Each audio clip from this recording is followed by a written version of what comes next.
Hi there, Damson here, and ladies and gentlemen, Baz here with another edition of our FIFA 2018 European Save Bosman's Holiday. I'm just lingering around in Belgium, eating my own body weight in frites and mayonnaise. Did I say mayonnaise? Mayonnaise? I say mayonnaise, you say mayonnaise. Let's call the whole thing off. Mama just killed a man. Right, we'll desist from all that nonsense because I plainly have a voice like a cat being strangled in the fog to the dubstep beat of a foghorn, if such a possible auditory horror can exist. Okay, so I've been lingering around Brussels. It is a Bosman's holiday, which is kind of like a busman's holiday. I've been doing all the touristy shtick, like eating frites and mayonnaise. I think mayonnaise is the correct and proper pronunciation. Yeah, we'll go with that. That's been adumbrated and given such authority by the Flemish Academy of Language Arts. Again, that's probably a fictional institution, but for the purposes of this video, they do exist, okay? Ja, das ist richtig. And that is German. Anyway, as you can see, we are, in our spare time, helping out RSC Anderlecht, hopefully guiding them to the Belgian Pro League title. Now, we're top of the campaign pile at the moment. Our opponents today are Beveren, who sit snugly and dangerously, and almost as if they're about to pounce in an ambush sort of way, in third place. Now that, I must admit, has exceeded my expectations for what they could do this season, so it certainly must have exceeded Beveren's expectations. The board must be absolutely ecstatic with the way they perform. 14 points from 7 matches. They have a game in hand, as do we. Standard Liège, they've had an incredibly good start to the season, second place, 15 points, but look at that, RSC Anderlecht at the top on 18. And Club Brugge, nowhere to be seen. And I do consider Club Brugge as our main rivals. So, while I've been pottering around, gallivanting here, there and everywhere in Belgium, as I say, eating the frites and moules, dipping my frites in mayonnaise, that is not a euphemism for something else. Please do get your mind out of the gutter, dear folks. I've also been trying to extract the secrets of brewing from monks. They were having none of it. Their secrets remain intact.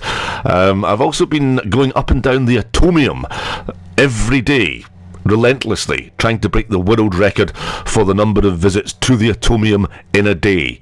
I have so far reached 150. The record, I believe, is 369. Will that ever be exceeded? Will we ever smash the record for the number of times the atomium has been visited in one single day? Don't know. Stay tuned. I'll keep on endeavouring to do so. And also, just to make the Euro Village that bit more interesting, that bit more enticing, to spice it up a bit, we've been going to the little village that they have called Mini Europe, which is quite close to the Belgian international football ground, and we've been doing it tactically, trying to sneak in at night, trying to abduct the turtle mascot and abscond with it, and then hoist them from the rigging of some grand palatial building in the Grand Place in Brussels city centre. Anyway, while you were away, Anderlecht had possibly their most imperious performance of the season. We went away to Kortrijk, who in the past have given Anderlecht problems, and you can see that Chevalier is the joint third and fourth top goal scorer alongside our own man, our much renovated and revived Lukas Teodorovic. We'll come to him in a moment, but as you can see, we absolutely annihilated Kortrijk by 4-0 on their own patch. An imperious performance. Teodorovic scored twice in that match. Aloha made a brief appearance, didn't make much of an impression, threw himself around a lot, didn't really get much of a touch of the ball, but there's time yet for Aloha. Time yet, and I'm sure he will ripen and develop into a critical player for Anderlecht as the season progresses. So, a 4-0 demolition job performed on Kortrijk in our last match. The transfer window also came, and it went, and it closed without us making any further acquisitions to the squad. We were tempted into perhaps releasing some players. We did have some attractive offers coming in, not least of which was a £540,000 bid.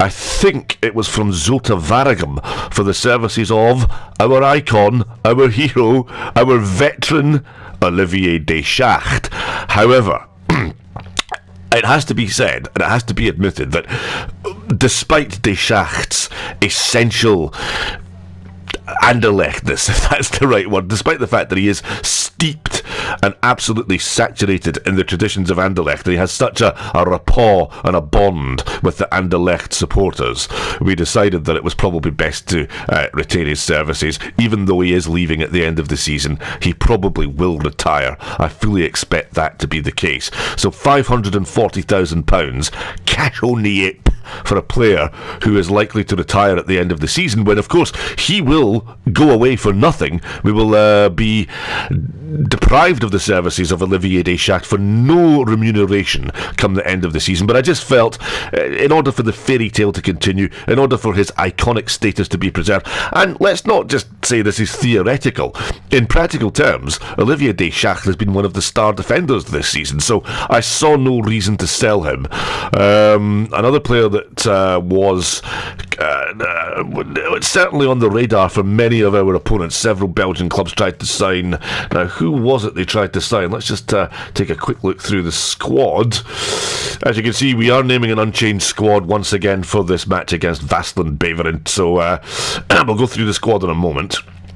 Stanshu also came on against Kortrijk, scored an absolute perler of a goal, cut inside, beat two men, did a little step over, and then curled the ball wonderfully into the bottom corner of the net, giving the Kortrijk goalkeeper absolutely not a hope in hell of saving it. Okay, so the man that several clubs were trying to sign, there he is, Obradovic, the left back. We had about 3 or 4 very tempting offers for Obradovic, but I thought we need some cover.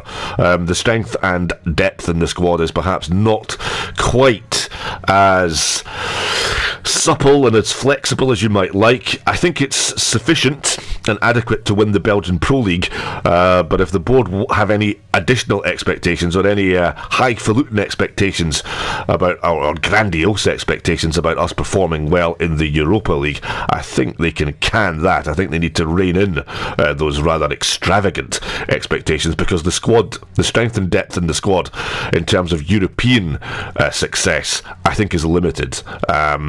And there's a real paucity of skillful players to bring in. Although, in saying that, the strength and depth of the squad has been tested recently. Teodorovic has proved that he is a target man. He's managed to oust the attentions of Aloha.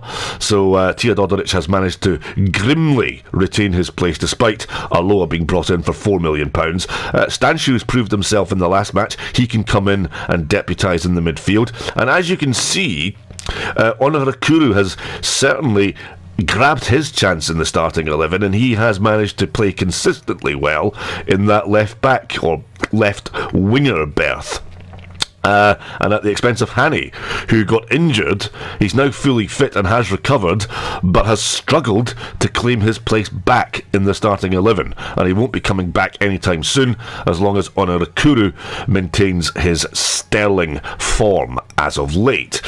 Okay, so for today's game we go with the same starting 11 that we appear to have been putting out for the last 2 or 3 matches. We were forced into changes, but those changes have actually benefited us, Onarakuru being one example.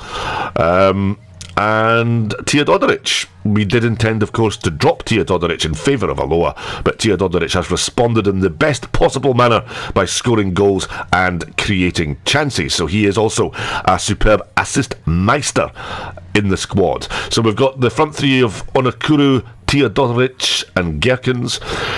Midfield of Amazu wide left, the central midfield pairing of Trebel and Coombs and Chipichu wide right, and the back three of De Schacht, our iconic veteran, Den Donker and Spasic. And in goals, we still retain the services of Sells, who hasn't really put a foot or a glove wrong this season so far. So, we go into our opening game. No, we go into our next game.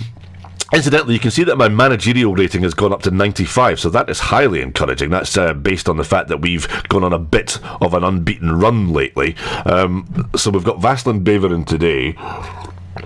Now, Vaslin Beveren, when they just used to be called plain old Beveren, I'm sure they used to be a feeder club for Arsenal, and Arsenal used to circulate a lot of their players who came to Arsenal and were not quite ready for the experience and the full throttle exposure to the Arsenal first team. Many of them were farmed out to Beveren to gain some much needed experience in the Belgian league, and essentially just to prove themselves that they were capable of playing and dealing with the rigours of professional football before Arsenal decided to bring them back over to England and try them in the Premiership, or as what the usual thing Arsenal did was they wouldn't get a first team place in the Premiership week in, week out. They'd be playing in competitions like the League Cup or the FA Cup, when Arsenal didn't take it quite as seriously as they perhaps do now. Although you wouldn't have been able to tell that when Nottingham Forest thumped them 4-2 the other Sunday. Okay, so we'll go with the normal purple shirt. Beveren playing in what is for them a traditional yellow and blue. There do seem to be quite a preponderance of clubs in Belgium that play in yellow and blue. It's raining today, so there should be some thrills and spills on a slippery, wet, slick surface. I don't really like playing in the rain. I think the players always seem to lose their footing rather easily. Okay, we're going through this training session. I hope we don't defend like that in the match, but they can finish like that all they want. And we'll move on to the game, because as you know, I really do despise these training sessions. So it's a very overcast day. Look at that, it's a grim dreich day, as we say in Scotland. But a visit to Beveren is always a very ticklish and delicate affair. It's not going to be an easy afternoon's outing for Anderlecht, as Siem de Kouwer, the referee, prepares to get the match underway. And Beveren kick off. Angban back to Camacho. There are a lot of African players in Belgium. I think partly that dates back to Belgium's colonial past. Oh, and Keith Steelman almost causes De Schacht to stumble over the ball. That was a rather alarming moment for Anderlecht, but here's Chipichu. I think Belgium's colonial past means that a lot of the players can retain dual passports and dual nationality. Many of the countries, although Belgium have nominally withdrawn from the Congo and other areas of Africa, many players still can come to the motherland, if you like, and claim Belgian citizenship. So, the header back is dangerous. Sells had to look very alert, and De Schacht was on his game to punt the ball away to safety as it broke to him, and this could be an injury concern for us. Spasic is looking very concerned as one of our men goes down, and it's Amazu, the man on the wide left, who has picked up an injury here, so we're going to have to make an early alteration to the squad in a bit. I don't think there'll be any tinkering with tactics here. I think provided we've got a man who can come in as a direct replacement, this should not be too much of a trouble for us. Let's see who we've got now. Amazu, it's a shame because he's played exceptionally well in the last couple of games, so we need a left winger. Do we have a left winger? No, we don't. Okay, I think what we'll do is we will put Stanciu, the Romanian internationalist, over on the wide left position. Although technically he is a central attacking midfielder, I think he should be able to acquit himself reasonably well on that wide left berth. So we'll go with that. If it doesn't work out, we've got Obradovic to come on, the man who was sought after in the transfer window, but we kept him on. He's naturally a left-sided player, so it does make sense to put him on the left should Stanciu struggle in this admittedly unfamiliar position for him, but let's hope it's not going to be an unfavourable position. Yeah, I'm not quite sure. There's the save from Sells, and De Schacht just gets his boot in there ahead of the Beveren striker. That was a critical intervention there by the iconic veteran Anderlecht defender. Yeah. I think it was De Schacht that caused the problem in the first place, so he's cleaned up his own mess. There's the challenge on Amazu, just a nudge in the back. Hopefully that will not be a serious injury and he shouldn't be kept out of action for too long. But Nikolai Stanciu comes over and he will play as a utility man deputising on the left-hand side. Give us the ball back, please, Beveren. Thank you. De Schacht. Yeah, just going back to this Belgian colonialism, I think it was easier for a lot of Belgian clubs, as opposed to trying to get work permits for players. They could get guys in from abroad relatively cheaply, without much expense, and not have to go to all the lengths of cutting through swathes of red tape and bureaucracy to get work permits for them. They were already essentially ready-made players, and sometimes a lot of diamonds were unearthed in Belgium. A lot of African players came through the ranks of Belgian clubs and then exploded on the international scene, and a lot of the smaller Belgian clubs used these African players as a very regular source of income. And we seem to be sitting off here as Bolovic knocks us back to Angban, fires in the shot, and Sells gets a hand to it and turns it round the post, and Beveren are causing us problems. They're asking questions. That's a good strike. De Schacht comes surging in, and that must have impeded the view of Sells, so that's a terrific save from the goalkeeper. But now we have to face a corner. Let's stand up to this, Anderlecht. Ball swung in towards the edge of the 18-yard box. It's Gerkens who's dropped back into a defensive position to get his head on that and nod it away, and Beveren maintain the pressure. Here's Bolovic, slides the ball over to Morovta, good ball in, Ampoa goes up for it, Coombs there wins the header. Seem to have a lot of players dropping back into defensive positions, which is encouraging, but Adonis Bolovic, and the ball just nicked off his toe as he was preparing to strike by Spasic. Here is Onorakuru, one of the players who has seized his opportunity in the first team. Spasic brings the ball out now, looking for an option, plays it to Chipachu. Oh, that's a poor pass from Chipachu. It's a bit frustrating because we haven't carried over our scintillating form from the Kortrijk match into this game at the moment. Long way to go though, 25 minutes on the clock, but it's been a very encouraging start if you're a Beveren fan. And the ball slipped inside, and Mokala, that looked easier to score, but he's absolutely thrashed it over the crossbar, and he danced beyond the Anderlecht defence there. Oh, Sells was not getting anywhere near that. It was absolutely rampaging towards the top corner, but he just put too much effort on it, struck it far too hard, and the ball goes behind for an Anderlecht goal kick, much to the relief of everybody associated with Anderlecht. Tilja Dodric gets up, good header. Here's Stanciu now. Stanciu takes a bit of a risk there, but clips the ball back to De Schacht.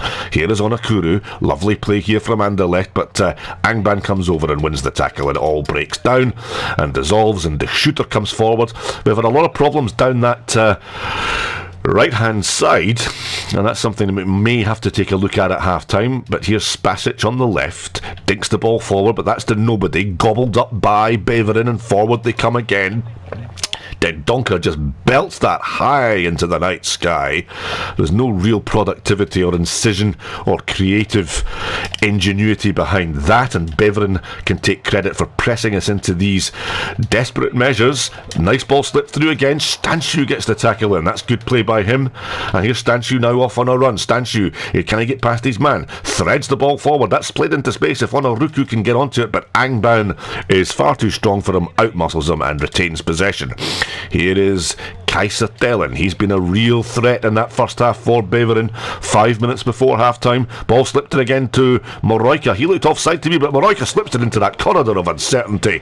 But Sells is there, grabs the ball in the 6-yard box, and quickly his distribution is lightning fast, and Anderlecht try and mount an attack. And a good shot in, and just beyond the far post. It's all Beveren in an attacking sense. Anderlecht have not managed to muster one solitary shot on goal. That's wayward, rather reckless, but Sells has been by far the busier goalkeeper in this first half, so we need to up the ante. We need to up our game in the second half, because this is a bit of an unacceptable performance from Anderlecht. The fans will expect more as we move into 2 additional minutes added on at the end of the first half.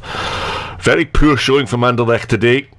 and that 4-0 invincible demolition of Kortrijk is a fast-fading and distant memory at the moment. De Schacht nodded that one back. That was rather dangerous from the veteran, and the referee blows the whistle. A very ignominious first half showing from Anderlecht. Very insipid, very uninspired.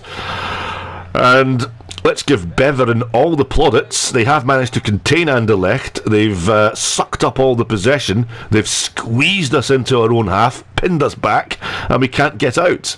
And I think Tia Dodoric has had a rather indifferent match thus far. I think it's time to unleash Leonardo Aloa. Give him a 45-minute run at things and see how well he can perform. Elsewhere, it's Genk 0, Ostend 0, and Sporting Charleroi 0, Club Brugge 1 at half-time. 15 minutes have elapsed in the Genk match. Half-time in the Brugge game, and Brugge have a vital advantage, so we need to keep an eye on Brugge. They, of course, are one of the clubs we expect to be challenging for the Belgian Pro League title, so they're ahead. We are level. Although it's still 0-0 here in Beveren, it does somehow feel like a defeat. Because I don't think we were expecting to be held quite so effectively by Beveren at half-time, and they've certainly looked the likelier team to score. They've certainly put together far more open and plausible attacking situations, and we've just hung on slightly. But certainly Beveren have done well to push us back into our own half. They've certainly pinned us in there. We've been certainly imprisoned around about our own 18-yard area. So I think at half-time, as we say, we'll make a change. I think the squad has been slightly unbalanced by the departure of Amazu and the enforced introduction of Stanchu. That's something we'll have to keep a wary eye on as the second half progresses. But Stanchu's had one or two nice touches. He just doesn't appear to be able to maraud forward as much as Amazu did, and that's only natural because Stanchu is effectively a central attacking midfielder and not a winger. But we'll just see how that progresses. Keep an eye on it. If we need to make a change or an alteration tactically, we will do so. But half-time change. Tia Dodoric will make way, and the £4 million signing, the big name star for Anderlecht, Leonardo Aloa, £4 million acquisition from Leicester City. He will get his chance. A full 45 minutes, a full half for him to come on and try and salvage this situation, or at least indicate some signs of attacking intent from Anderlecht in the second half. So here we go for the second half. Anderlecht, of course, 0-0 with Beveren. Beveren, one of the surprise packages in the Belgian Pro League thus far this season, sitting third, 4 points behind Anderlecht. So if they can manage to get a victory today, they would become credible and viable contenders for the championship at this early stage of the season. They would only be a point behind Anderlecht, so it's imperative that we see them off today and we react well to the challenge and the gauntlet that they've thrown down to us. Ball forward. Again, it's poor play. It's frustrating. And Beveren have continued where they left off in this second half. Ball inside again. That's a nice switch out to Arnonpa, and that's just wide. It just skidded up off the surface and flew wide of the target. I think Sells, by his body language, is claiming that he had that covered. Well, I will give him the benefit of the doubt as he prepares to take this goal kick. Launches the ball forward into the penalty area. Up goes Aloa. There's the first touch for the new £4 million man. Chipachu plays it in now to Rebel. There's a good run on from Stanchu, if you can see him and spot him, and he does do. And Stanchu whips the ball into the box. There's a late run from Chipachu, but straight into the goalkeeper's arms, and Rolf is untroubled by that. That was an exceptional run by Pikachu, and Stanchu had the vision to pick him out, but the finish was rather tame, rather weak, and Gerkens has not kept that one in play as he tries to pass the ball back to Coombs. As Beveren make a substitution, it's Isaac Kajstelen who comes off, and Rani Schwartz who will come into the fray. Now, Kajstelen was indeed one of those players in the first half that caused us all sorts of problems. In fact, this is a throw-in for Anderlecht. Quite how that has materialised, I don't know. It certainly looked to have come off our own player. I think the referee's got that one wrong. Here's Onoruku. Tries to dab it to Stanciu, but it's cut out by the shooter. Here's Bolvedic into Moroika. And the ball still stuck fast to these Beveren players. It's almost as if they've got some kind of glue on their feet. The ball comes across Spasic. Oh, it almost bobbled up and hit his hand. That was a dangerous moment for Anderlecht. But here's Trebel. Tries to get the ball wide, but again Demir's there to read the play. Knocks it forward to Amparo. He has been a bit of a spark and a live wire for Beveren. Surely Schwarz is offside. Well, the ball comes in and De Schacht has to... Well, De Schacht, I think, took a nudge in the back. He tumbles to the ground in agony. He's still roiling in agony, still on the ground, and this could be another problem, another injury for Anderlecht to contend with. It looked like a rather innocuous coming together, just a clash of bodies, but De Schacht is in agony. And he will need to be replaced. So that means we have one centre-half on the bench, and Sa, nominally a better player according to the rating, so this shouldn't be too much of a problem. This shouldn't be too much of a reshuffle and too much of a traumatic reorganisation at the back for Anderlecht, but we'll go with that. So Sa will come on for De Schacht, and we will resume. I'm not quite sure what happened there. I think De Schacht just took a nasty dunt in the back. But anyway, he's had to retire from the field of play. And surely Moroika commits the foul there. The referee concurs. Anderlecht have the free kick. It will be played short. Dabbed out to Josiu Sa, the replacement for De Schacht. He's coming charging forward. This is a great run by the centre-half. Can he get the cross in? He can't. Moren blocks it, but it does enter the 18-yard area, and it's easily dealt with. Bahutu Matugu in the Beveren colours gets it out to Boljevic, who's been a real spark of energy and composed creative passing in the midfield for Beveren today. Schwarz, the substitute, dispossessed by Den Donker. Den Donker looking for an option, sways this way and that and shimmies, and Onoruku might just get on the end of this. He does, and can he remain composed? He can't, and the goalkeeper came out, made himself as big as possible, and the ball back in from Onoruku is clasped to safety by Roof in the Beveren goal. But that's possibly the best chance of the match for Anderlecht, and it was profligately wasted and spurned by Onoruku.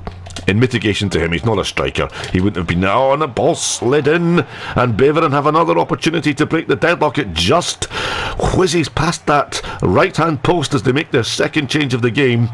Jens Kuhls will enter the play, and he's another midfielder. And it's Angban who is the player being replaced. He's had a good game, so that's a bit of a relief for Anderlecht, a bit of respite there. Gerkens, he's had a fairly quiet match, but gets the ball to Chipachu rampaging towards the byline. Camacho blocks it.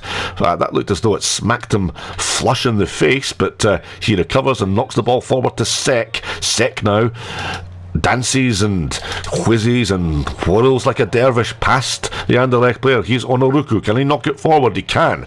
And has Aloha maintained the onside position? He has done, but he's tried to do too much there, and eventually he is dispossessed by two Beveren defenders. Aloha taking far too much on himself there. He was never going to extricate himself from that position, and there are 2 minutes remaining on the clock, and this game looks as though it is petering out to a 0-0 draw. And I would imagine, despite the fact that Beveren have been the more creative in an attacking sense, they will accept the point much more readily than Anderlecht will. I think it's a better point for Beveren than it is for Anderlecht, although they may disagree. They may claim that they had the lion's share of chances, so therefore they'll be rather aggrieved at not winning the game. And there's the final whistle. Not one of Anderlecht's better performances this season, and hopefully we will recover swiftly and put in a much better display in our next game. But let's give a lot of commendation to Beveren. They're not third in the table for nothing. There's certainly no mugs, and in that first half they put Anderlecht under immense pressure and were incredibly unfortunate not to take the lead. But as the game wore on, it became increasingly obvious that both sides had settled into a war of attrition. Both sides became entrenched as the midfield dominated. Anderlecht were not helped in any way at at all, and indeed were hindered by the fact that key players had to go off through injury. We lost Amazu in the first half. Stanchu came out and deputised wide on the left, but that's not really his preferred position, and he did toil a bit. And we also lost totemic figure and veteran Olivier Deschamps. Joshua Sa, I thought he did okay when he came on. He liked to get forward, he did like to advance and gather the ball and keep possession, so he's one to keep an eye on for the future. It looks as though we've got some adequate cover in the central defensive areas. Anyway, final score here from Beveren. Vassland Beveren 0, RSC Anderlecht 0. Looking at the stats, as you might imagine, a bit of an impoverished shooting ratio for Anderlecht. Not really good enough. 3 shots to Vassland Beveren 6. Chances at a premium, gilt-edged opportunities at a premium. For all Beveren's attacking intent, they only managed 1 shot on target, and surprisingly, for all our timidity and lack of attacking ability today, we somehow managed to outscore them on shots on target by hitting 2 on target. That is somewhat bizarre. 51% possession to Anderlecht, 49% to Beveren. Again, I find that one difficult to fathom because Beveren appeared to have the lion's share of possession. They always seem to be dominant on the ball. 6 tackles to Beveren, 5 to Anderlecht. We didn't commit any fouls, so we'll be getting the fair play card today. 1 foul committed by Beveren, 1 corner to Beveren, and we didn't have any corners. It's highly unusual for Anderlecht to go through a match without achieving a solitary corner. So there you go, put that one in your scrapbook. That is a phenomenon. That is a highly unusual occurrence. Shot accuracy, 16% for Beveren and 66% for Anderlecht. Again, I find that a rather bemusing figure based on what action we witnessed today.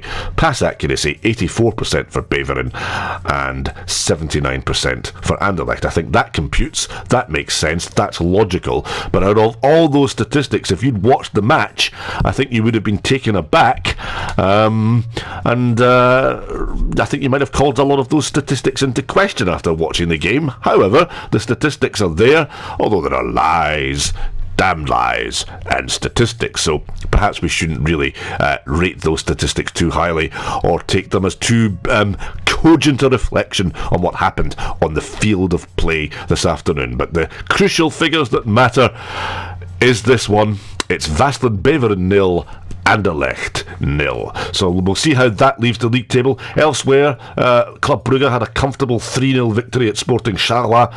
They've played an hour at Genk, and KV Ostend have a 2-0 lead. So we're still top of the table by 14 points. I'm not going to worry about Excelsior Mouscron, they have a game in hand. But all the other major clubs round about us, if we take a look at the league table in full, we are in pole position, 8 matches played, 6 games won, 1 draw and 1 defeat. That miserable defeat to St Troydense, which we have successfully and competently recovered from, I'm relieved to say. 14 goals scored, only 3 conceded, so the defence and the goalkeeper have been in exceptional form, and the goal difference of 11 is certainly encouraging, and we have 19 points, a 4-point lead over Vassland Beveren, who now move into 2nd place. That is a position that must exceed their wildest dreams. When they were perhaps figuring ahead and making their calculations and forecasts in the close season for how this season might pan out, I don't think the Vassland Beveren board would have expected to be in 2nd place after 8 matches, but they are.